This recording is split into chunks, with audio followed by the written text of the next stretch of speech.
Welcome to Leap Listens. I'm Sarah McGregor. And I'm Roger Kalis. Leap Listens is brought to you by Leap Create. We are a people communications agency and we work with organisations to help communicate their culture, to attract and recruit candidates and to engage and retain employees. So today we're joined by David MacFarlane from TMP. Welcome, David. Thanks very much. Glad to be here. So David, do you just want to give a little bit about yourself? I am Employer Brand and Insight Lead at TMP, which is part of People Scout. So I lead a team of talent advisory professionals, developing all sorts of solutions that fit within the employer brand world, designed to attract, retain and engage talent. So I lead our division in this space, and we've recently had quite a lot of success with a number of award wins, which is always nice, and working on some really exciting projects. Fantastic. So today we're going to be talking about the candidate experience. So a business will have a candidate experience, whether they choose to invest in it or not. And the pandemic definitely opened the doors to a range of workplace changes. So what significant changes have you seen, David? Yeah, I mean, the pandemic has really kind of reset candidate experience and the way in which businesses need to operate it. And like you say, Sarah, like it or not, every organization's got one. The biggest shift, obviously, has been everything's been digitized. Everything's now online. So the big development has been how businesses have had to dial up and optimize their online platforms, automating their processes, making them as quick and as efficient as possible. Just as a quick follow-up to that, David, what has those kind of the digitization of all of those experiences meant for that personal touch, and how have you ensured that people still get that personal touch when it comes to a candidate experience that's ostensibly online? So it's heightened the importance of organizations having a really good angle on their own brand. It's really critical that organizations can articulate what their proposition is in a really clear way. And when they're relying on the digital execution of what that is, that they ensure that it permeates the process at all opportunities, because you can no longer rely on really conveying to candidates what your opportunity looks like in person, because perhaps there might not be a single in-person intervention throughout the process. So it's really critical that your digital and creative work is absolutely dialed in, that it accurately and authentically conveys what your proposition is like, and that when candidates who are engaging with your process, be that from the early touch points of gaining a bit of insight through awareness, that they're really constantly getting a clear and comprehensive understanding of what you can offer them. No, that's interesting. And when do you think the candidate experience starts? It's a really good question. I mean, we talk a lot about the employer brand and the consumer brand overlapping. So depending on the organization, that candidate experience piece can start long before you might consider an organization as an employer. In more niche or specialist areas, it tends to be a little bit later. But any interaction that you have with an organization is going to inform your perspective on them, both as a consumer and a potential employer. So it can be very, very early on in that process. One topic we talk about a lot on the podcast and also with clients is creating that authentic candidate experience. So you're not promising the world, and then when the candidate joins to become an employee, it's not like a big disappointment. What do you do if a company doesn't have a particularly great working culture? Yeah, it's a really good question. And a lot of the time people develop and define their proposition at a time when they're trying to shift their culture, and they're trying to develop either on a growth trajectory so that they anticipate there'll be a big change, or they've acquired another business and their population is kind of diversifying as a result. I think the really important thing is that there's a clear commitment to the direction of travel, so that if an organization is trying to shift the dial on what they prioritize and they're growing in a certain area, that's something that the leadership team and the general population are kind of completely aligned to. It's always really difficult, and sometimes there are some really negative and often toxic aspects of culture. I think the best thing is just not to completely bury and shy away from those. Sometimes there might be strengths amongst the authenticity within that, and there's nothing less authentic than a completely polished and kind of plastic veneer that doesn't really give the candidate an understanding of what's going on there. So we really want to make sure that when candidates engage with a brand and they understand what that candidate experience is like, that they get an authentic view. Sometimes that's warts and all. What do you do to find out what the candidate experience is? What's your process? So we've got a number of different processes that we go through, a few different products that we can use on our side. But as part of the insight team, we'll look to understand the candidate experience at the coalface to kind of navigate it ourselves, conduct applications using different platforms, making sure things are mobile optimized and getting a full picture of what that looks like. So technology is obviously a really key part. We talked earlier about the critical importance of how that shift has happened over recent years. But understanding what the different interventions are, understanding how the candidate feels at different stages. So it's a mixture of desk research and kind of live research that we undertake, but also reviewing existing information and data that a business might capture that brings its process to life, that might be revealing about drop-offs or moments that really matter, that are really compelling. And then also, really importantly, talking to the people within an organization to understand what their experience has been like.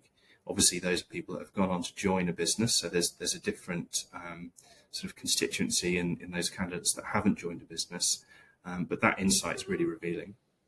How often do the insights that you uncover throw up sort of surprising results to your stakeholders, or is it stuff that they kind of suspected was maybe the case? Yeah, almost always.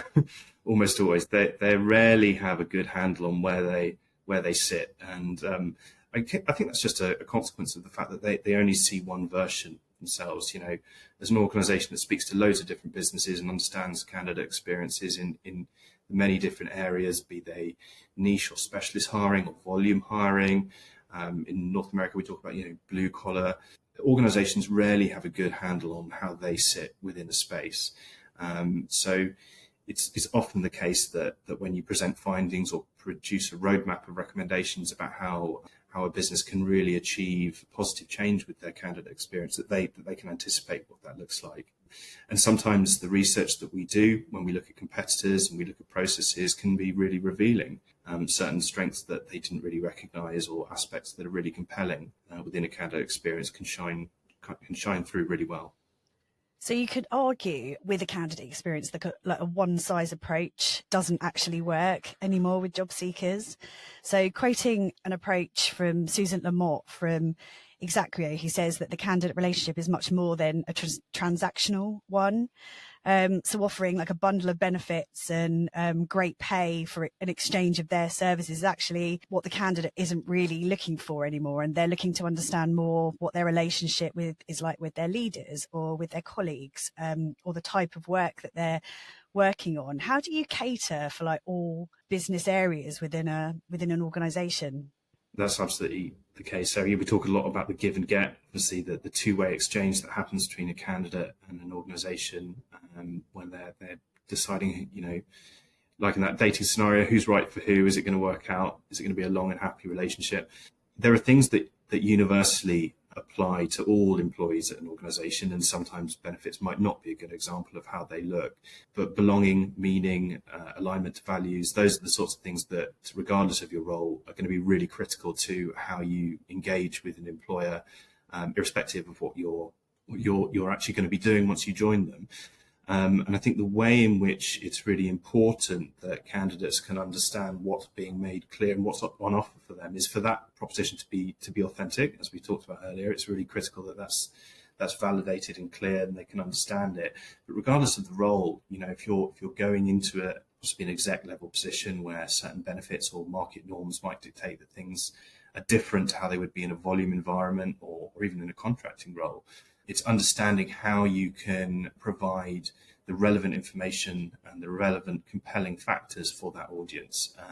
It's only through really understanding what that audience need and want and how your proposition aligns to it that you can get that right. We were chatting yesterday with someone and they were talking about early careers specifically and about how now quite a few graduates are applying for, they said upwards of like 10 different things. So it got me thinking like how people can differentiate and how important that candidate experience is, and what sort of things have you seen that people use to differentiate themselves in a crowded marketplace? Yeah, it's a really good example, and emerging talent graduate recruitment, that's often kind of slightly ahead of the curve when it comes to how a business is going to try and differentiate themselves. And they typically have a little bit more creative freedom in that space as well, because of the slightly playful nature that brands tend to land in that sector. I mean, how they can differentiate themselves is often, I think, an overstated importance, because it's more important that they obviously are compelling and authentic in terms of what they need to do to show who they are. But the way in which they can do that is to creatively bring their proposition to life through digital content, through engaging different channels, possibly increasingly, especially in emerging talent, using influencers to highlight how they can engage with new and different audiences. I think there's been a huge reset, and it's been felt very keenly in the emerging talent space about doing virtual assessment centres, virtual platforms, virtual career fairs. That gives all sorts of opportunities, particularly given that you're talking to such a digitally native audience. They create really exciting opportunities for how businesses can access that talent. And, you know, carving out a niche, as I say, is important, but it's not more important than doing what you believe in and conveying your proposition. And what about the expectations from those candidates? Because we kind of look at it from the other direction, but what are candidates' expectations now? And I'm thinking specifically about how recruitment marketing and employer branding borrows from the consumer world, as we know.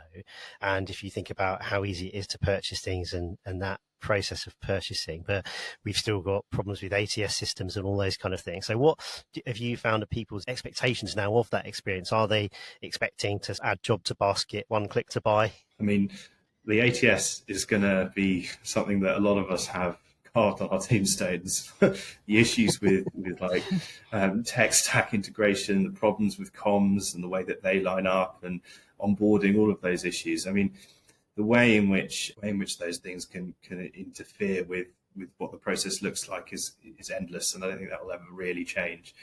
Fundamentally, the opportunities for the way in which technology allows processes to run smoothly are obviously very extensive. The expectations are super high. From a consumer perspective, we all expect to be doing everything with one hand, you know, the click of your thumb in your pocket on a smartphone, and applying for a role is no different.